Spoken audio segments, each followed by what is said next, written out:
46 दिनों के लिए राहु का बनेगा विकट योग, जिसमें राहु के साथ 4 बड़े ग्रह होंगे जो राहु के साथ युति प्रभाव में होंगे, जिसके कारण मीन राशि में पंचग्रही योग बनेगा जो निश्चित रूप से समस्त राशि के जातकों को प्रभावित भी करेगा।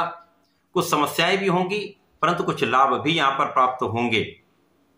जय श्री गणेश। नमस्कार, मैं आचार्य संजय द्विवेदी। मेरे समस्त प्रबुद्ध दर्शकों का मेरे चैनल पर हार्दिक स्वागत है। प्रिय दर्शकों, आज मैं 30 मार्च से मीन राशि में बनने वाले पंचग्रही योग तथा राहु के साथ युति प्रभाव में होने के कारण जो विकट योग बन रहा है उसका किस प्रकार का प्रभाव प्राप्त होने वाला है, इस योग से कितने लाभ मिल सकते हैं अथवा जो समस्याएं आ रही हैं उनका कैसे निराकरण कर सकते हैं, इसका विश्लेषण करने जा रहा हूं। अब क्योंकि राहु के साथ जब सूर्य होते तो ग्रहण बनता है, जब बुध होते हैं तो जड़ दोष बनता है, शुक्र को भी दूषित करते हैं यद्यपि ये मित्रवत भाव में होते हैं। इसी प्रकार से शनिदेव जब 30 मार्च को राहु के साथ में होंगे तो यहां पर अनप्रेडिक्टेबल योग बनेगा, असाध्य योग बनेगा। तो निश्चित रूप से ये विकट योग है, परंतु यहां पर इससे डरना नहीं, इसको समझना है। क्योंकि जैसे हम स्थितियों को देखते हैं उनसे बहुत कुछ यहां पर स्पष्ट हो जाएगा कि ये 46 दिन का समय किस प्रकार का आपके लिए रहने वाला है। आज मैं वृश्चिक राशि के लिए इस विकट योग का, पंचग्रही योग का किस प्रकार का प्रभाव प्राप्त होगा, कितने लाभ मिल सकते हैं अथवा समस्याएं आ रही हैं तो उनका क्या निराकरण है, संपूर्ण विश्लेषण मैं पूर्ण तर्क के साथ करने जा रहा हूं। प्रिय दर्शकों, इस राशिफल को आप अपने लग्न तथा राशि दोनों के अनुसार देख सकते हैं। वृश्चिक राशि के लिए ये जो पंचग्रही योग बन रहा है वो आपके पंचम भाव में बनेगा, जहां पर सूर्य, बुध, शुक्र और शनि के साथ राहु का योग बनेगा। परंतु यदि हम पूरे स्थिति को देखें तो जिस समय ये योग बनेगा वहां पर शनिदेव 0 डिग्री में होंगे, 4 और 6 डिग्री पर बुध और शुक्र होंगे। राहु यहां पर मृत अवस्था की ओर जा रहे होंगे क्योंकि ये 2 डिग्री पर पहुंच चुके होंगे, परंतु राहु जब तक 0 डिग्री पर नहीं पहुंचते इनका प्रभाव तो प्राप्त होता ही। परंतु इस समय सबसे बलवान सूर्यदेव होंगे जो 15 डिग्री पर होंगे। अब सूर्यदेव यहां पर बलवान भी हैं, 15 डिग्री पर होकर सामर्थ्यवान है, साथ ही साथ ये उच्चाभिलाषी हैं। तो ये समस्त ग्रहों को एक बल देने वाले हैं। और राहु भी एक ऐसा ग्रह है जो मायावी है तथा जिस समय ये निर्बल होता है तो जिस राशि में होगा, जिस भाव में होगा, जिन ग्रहों के साथ होगा उनका आचरण ये अडॉप्ट कर लेता है। तो यहां पर निश्चित रूप से प्रारंभिक समय में जड़ दोष से उत्पन्न समस्याएं भी होंगी। शुक्र और राहु का दूषित योग भी होगा जो आपके मन को भ्रमित करेगा, समस्याओं को उत्पन्न करेगा, आपको सही डिसीजन नहीं लेने देगा। और शनि के साथ बहुत कुछ प्रारंभिक समय में समस्या नहीं होगी क्योंकि शनिदेव 0 डिग्री पर होंगे। अब जब सूर्यदेव यहां पर होंगे, सूर्य बुध के जड़ दोष को कम करेंगे, शुक्राचार्य के दूषित प्रभाव को कम करेंगे, क्योंकि राहु और सूर्य के बीच में अंशों का अंतर बहुत बढ़ जाएगा, जिसके कारण ग्रहण का दोष जो होगा बहुत न्यून रह जाएगा, ना के बराबर इसका प्रभाव प्राप्त होगा, जिसके कारण इस भाव की प्रबलता आपको मिलेगी। तो सूर्य से संबंधित जितने लाभ हैं वो आपको निश्चित रूप से प्राप्त होंगे। तो पंचम भाव में जब ये प्रारंभ हुआ था योग, तो आपके पढ़ाई के क्षेत्र में समस्या, आपके कार्य क्षेत्र में समस्या, कार्य क्षेत्र में ग्रहण का प्रभाव, तो कहीं ना कहीं यहां पर निश्चित से समस्याएं आई, अवरोध आए, आपको कार्य क्षेत्र में उतना लाभ नहीं मिला। स्वास्थ्य समस्याओं के कारण आप उतना परिश्रम भी नहीं कर पाए, लोगों का सहयोग भी कम मिल पाया तथा भाग्य का साथ भी नहीं मिल पाया, जिसके कारण कहीं ना कहीं कुछ अवरोध समस्याएं आपके लिए तनाव का कारण, आपके स्वास्थ्य समस्याओं में वृद्धि का कारण बनी हुई थी।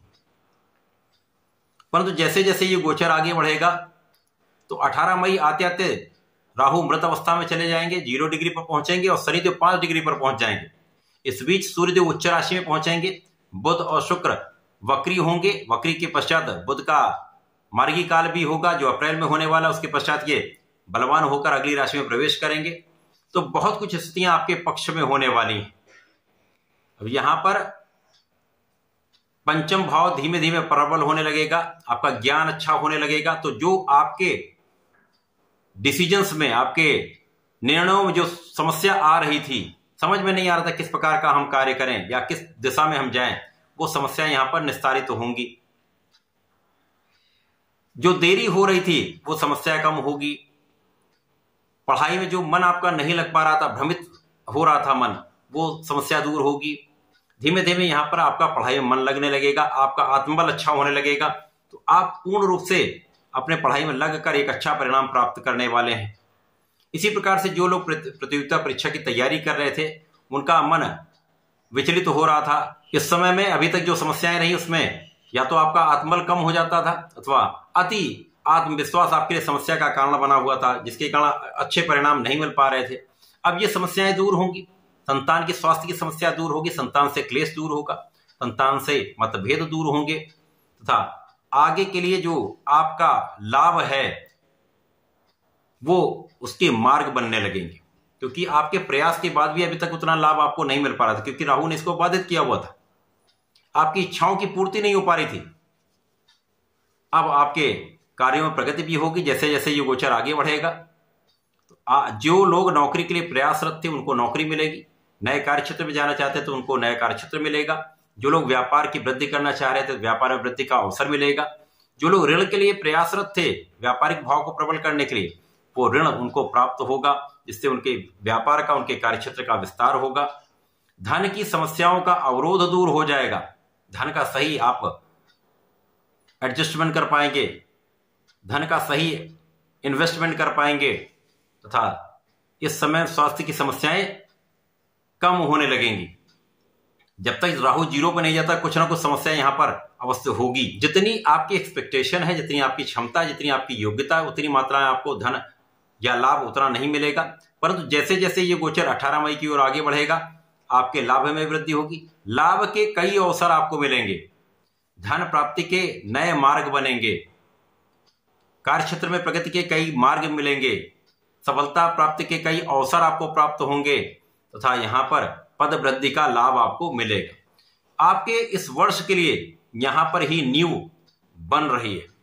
यदि इस समय में आप पूर्ण धैर्य के साथ विवेकपूर्ण निर्णय लेते हुए आगे बढ़ते हैं तो यही समय आपके लिए पूरे वर्ष के लिए लाभ का योग बनाने वाला है। यहां से ही आपके कई मार्ग प्रशस्त होने वाले हैं, जो जीवन में प्रगति भी कराएंगे, धन के अच्छे अवसर भी देंगे, ज्ञान के क्षेत्र में विस्तार भी करेंगे। इस समय में जो 46 दिन का समय है, जैसे जैसे शुक्र और बुध का बल बढ़ेगा तो यहां पर जो विदेश जाकर उच्च शिक्षा लेना चाह रहे हैं जातक, उनका ये कार्य सिद्ध हो सकता है। जो विदेश जाकर व्यापार करना चाह रहे हैं, नौकरी करना चाह रहे हैं, उनका मार्ग यहां पर बन सकता है। यहां पर भाग्य के क्षेत्र की जितनी बाधाएं वो दूर होंगी तथा कर्म क्षेत्र में लोगों का सहयोग आपको प्राप्त होगा, उच्चाधिकारियों से संपूर्ण सहयोग मिलेगा, शासन प्रशासन का लाभ मिलेगा, सरकारी सेवाओं में विशेष रूप से पद वृद्धि का, मन के अनुरूप आपको स्थानांतरण का योग बनेगा। तो स्थितियां बहुत कुछ आपके पक्ष में होने वाली हैं। इसी प्रकार से जब हम देखते हैं तो शनि जी का जब 5 डिग्री पर आना होगा तो इस समय आपका परिश्रम बहुत श्रेष्ठ हो जाएगा, आपके पराक्रम का पूर्ण लाभ आपको मिलने लगेगा। अब जब धन वृद्धि होने लगती है तो आप अपने सुखों को बढ़ाने लगते हैं, तो यहां से ही आपके सुख साधन बढ़ने का योग बनेगा, सुख साधन में वृद्धि का योग बनेगा, धन संपत्ति का लाभ आप ले भी पाएंगे, उसका उपभोग भी कर पाएंगे। तो ये जो 46 दिन का समय है, प्रारंभिक समय में उतार चढ़ाव देने वाला है, शारीरिक, मानसिक तथा आर्थिक रूप से आपको कष्ट देने वाला है, परंतु उसके पश्चात ये अत्यंत प्रभावी होकर आपके लाभ के नए मार्ग देने वाला है। इस पूरे समय में आपको संकट मोचन की शरण में रहना चाहिए। ओम हनुमताय नमः का 11 बार जप करके घर से बाहर निकलेंगे, समस्त कार्य सिद्ध होंगे। मंगल शनिवार हनुमान जी का दर्शन करें, उनके चरणों से टीका अपने मस्तक पर लगाएं तथा हनुमानाष्टक का यदि नित्य 1 बार पाठ करते हैं तथा प्रत्येक शनिवार को बजरंग बाण का 7 बार पाठ करते हैं तो कष्ट समाप्त हो जाएंगे, समस्त कार्यों में आपको सफलता अवश्य प्राप्त हो। तो ऐसा करके समय का उपयोग करें, लाभ लें। धन्यवाद, नमस्कार।